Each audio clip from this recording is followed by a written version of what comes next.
Hey friend, welcome. If we haven't met yet, I'm Jen. I'm a part-time online clothing reseller, which means I go to thrift stores, I buy used clothes, I list them on eBay and Poshmark, and hopefully sell them for a profit. Today is Thursday. Nope, it is Thursday.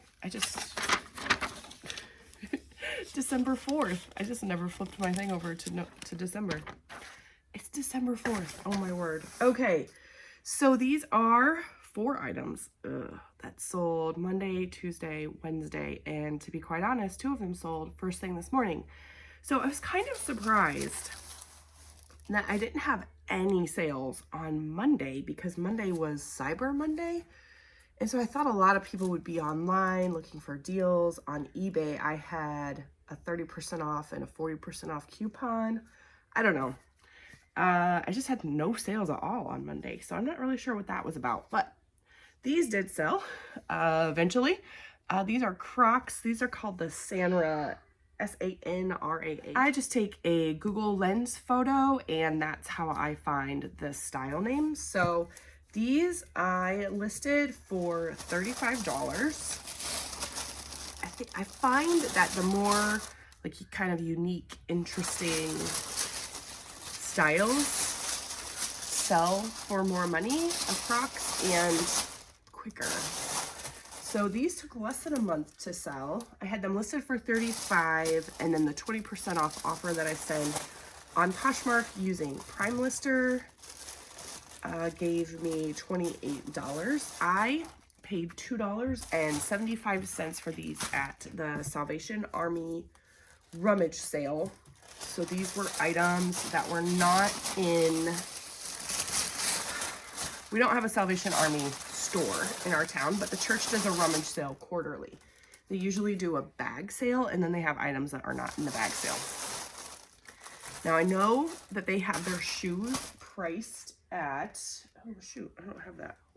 Hold on. Wait a minute. Okay. These are, pretty sure, yeah. The Ground Advantage flat rate, not flat rate, they're not flat rate, padded mailers. And I just thought that would be better for these sandals, but I apparently went through the ones that I had out already. There we go. All right.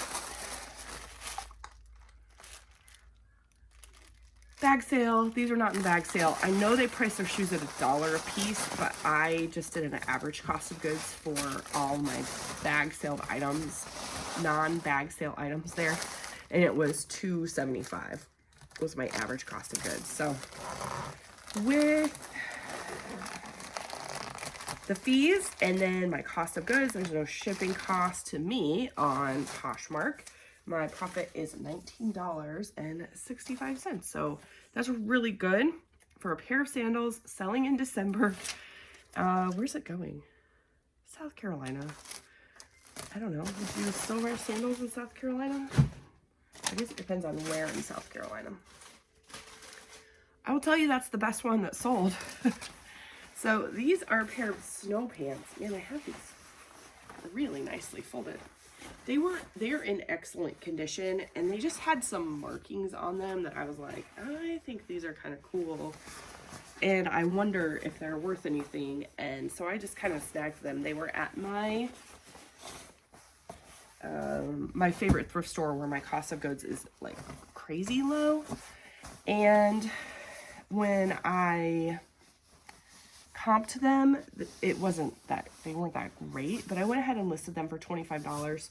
This morning, someone offered me $15, and I'm trying to make some sales. So I accepted that, and I've had them for 3 months. My cost of goods was 68 cents. That's what I mean, super low. I realize that that is kind of an anomaly. Like, it's crazy that I have a thrift store that is that low.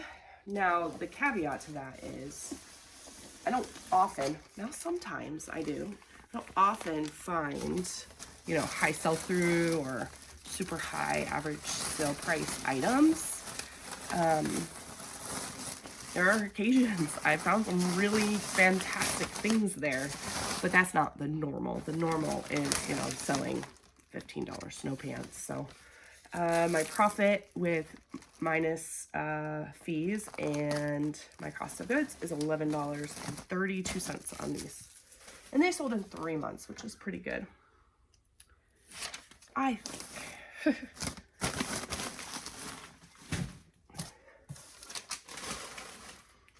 This is a Colts beanie. The Colts is the Indianapolis Colts. It's a NFL football team in Indiana.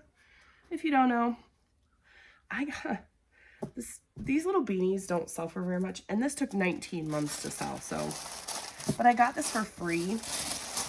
Kind of randomly one time, there was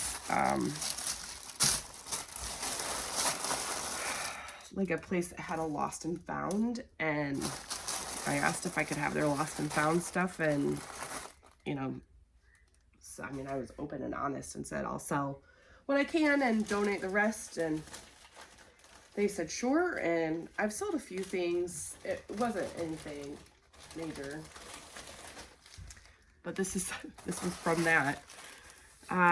When I did that, I thought, you know, I think it might be cool to, you know, call around to different places that would have lost and found. So I know when I've heard other people talk about it, they've talked about like golf courses. I know we have like, I can think of 3 just real quick off the top of my head around like in our county. I was thinking about the hospital, hotels.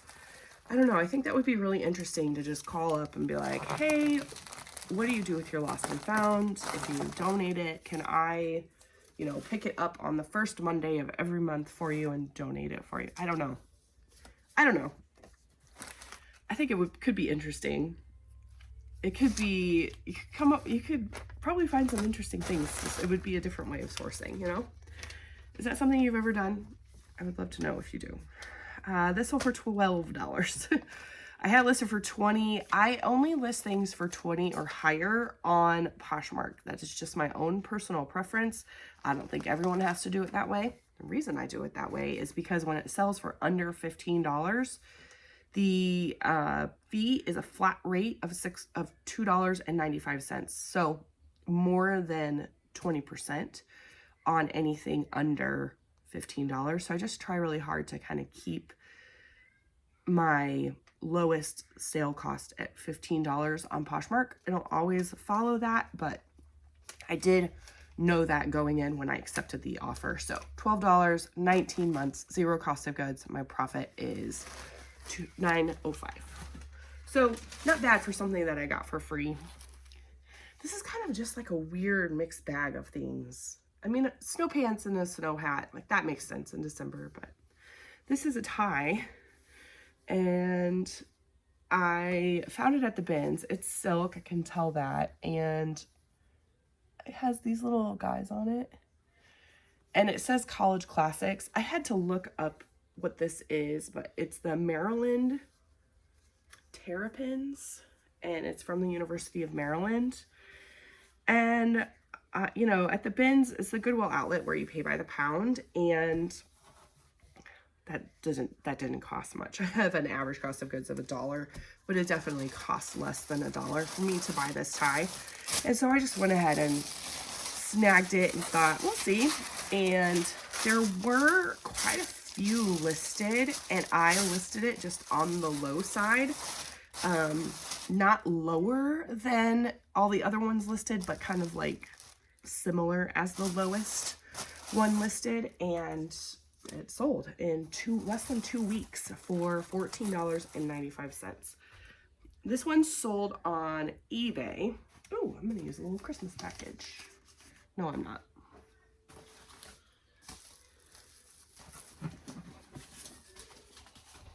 I'm gonna use, this is just like a reused poly mailer that came from my mom. I know that because it has her name on it. Anyway, what was I gonna say? I was gonna say something else about that.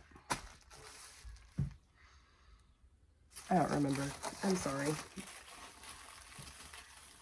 Oh, with, okay, sorry. I'm all over the place here. There's a reason I'm all over the place. And the reason is, that's how I live my life. Okay, I'm gonna go with this. I was gonna have to fold that in half to fit in there, and it won't fit. Okay, we're gonna go with that. Okay, this sold for $20.60. Like I said, and $1 cost of goods, minus fees, shipping, and the cost of goods. My profit is $11.83. And considering that sold in less than 2 weeks, I am super pleased with that. Love it. A lot, actually. So my gross sales for those 3 days, today's Thursday, Monday, Tuesday, Wednesday, and then 2 items of these sold this morning. My gross sales was $75.60. My profit is $51.85. It's better than nothing. But yeah, like I said, I was really surprised that nothing sold on Cyber Monday. And I'm curious, was that your experience as well? My sales leading up to November was rough, actually. But last week, like the week of Thanksgiving, was great through like Saturday. But then Sunday, everything kind of stopped. And then Monday, I had no sales at all. So I'm not really sure what happened there. Maybe I should have done the sale a different way. Done like a Thursday, Friday sale, and then maybe like a Monday sale. I just did it Sunday. It was actually like Wednesday night through Monday. I had a coupon on my eBay store for 30% off, and then I sent one out for 40% to like followers and watchers and all the things that you can do on there. So I'm not really sure what I could have done differently or what I should have done differently. So, all right. I think that's it for me today. Thank you so much for hanging out with me. I appreciate you a lot. Make sure you like the video if you liked it. Subscribe if you haven't already. I'll see you soon. Oh, shoot. No, wait. I forgot. I like to ask a question of the day. And during December, they will be Christmas themed. And I definitely have started listening to Christmas music. I actually started a little bit before Thanksgiving. I got in the holiday spirit early this year, excuse me. And I was curious what your favorite Christmas music is. Kind of not necessarily a specific song, but an overall like album or artist so I'll tell you that I really like Christian music from the 90s. So like there's a album from Avalon that I love. There's 2 albums actually from Point of Grace that I love. So like contemporary Christian music from the 90s. Yeah, there's also, I also think this is from the 90s too, maybe like early 2000s, but I think they were a country band called Shadazy, and they have a really fun Christmas album. I love it. Yeah, we listen to a wide variety of Christmas music overall, but those are my favorites. So, do you have a favorite Christmas music? I like Fancy Like Christmas. Fancy Like Christmas. You like Dominic the Donkey too, don't you? All right, let us know in the comments what's your favorite Christmas music. All right, thanks so much. I'll see you soon.